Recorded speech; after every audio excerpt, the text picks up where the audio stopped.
Good morning, family. This is Ricky, and welcome to Hope for Today. I want to talk to you about kindness, and I want to talk to you in such a way that this verse hit me. I'm praying that it hits you. There is a reality in sport, especially in the game of football, where my coach, when I was in high school, would always say, there's no substitute for speed. And essentially the way football works is, if I catch a ball or get handed a ball, if I am that much faster than you, you just don't have a shot, because there's no substitute for speed. No other skill can substitute for speed.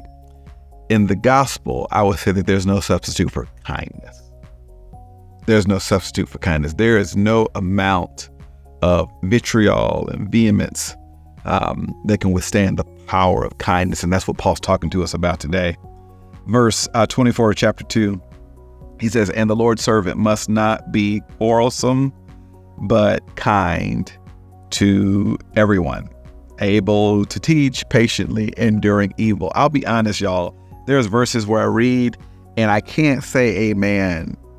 I have to say ouch. And this was an ouchie for me.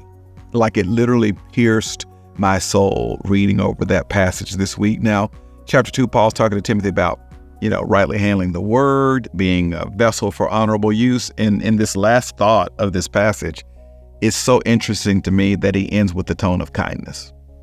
In other words, you could know a whole lot of Bible. You could know more Bible than anybody in the world. But if you ain't got kindness, you still ain't going to get far. And you can be as much of an honorable vessel or a good vessel for the Lord's use as you possibly can. But if you aren't stewarding that with kindness, you're still not getting far. It's what Paul said in 1 Corinthians 13 when he said that if I have gifts and prophecy, but have not love, I'm like a sounding brass, right? Like, kindness, there's no substitute for it. And here's just so convicting, as Paul says, in our life today, we should try to be kind to everyone. Can you say that you're kind to everyone? I can't. But I need to try. And here's the sweet thing about the gospel. There's nothing God's calling me to do he won't help me do.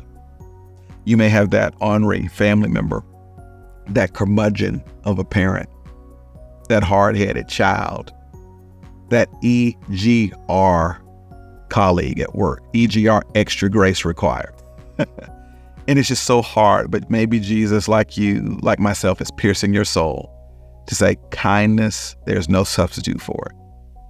There are some things that only kindness can cure, because you and I can both testify to the fact that there are some movements that were made in our heart that weren't made unless that person was kind to us.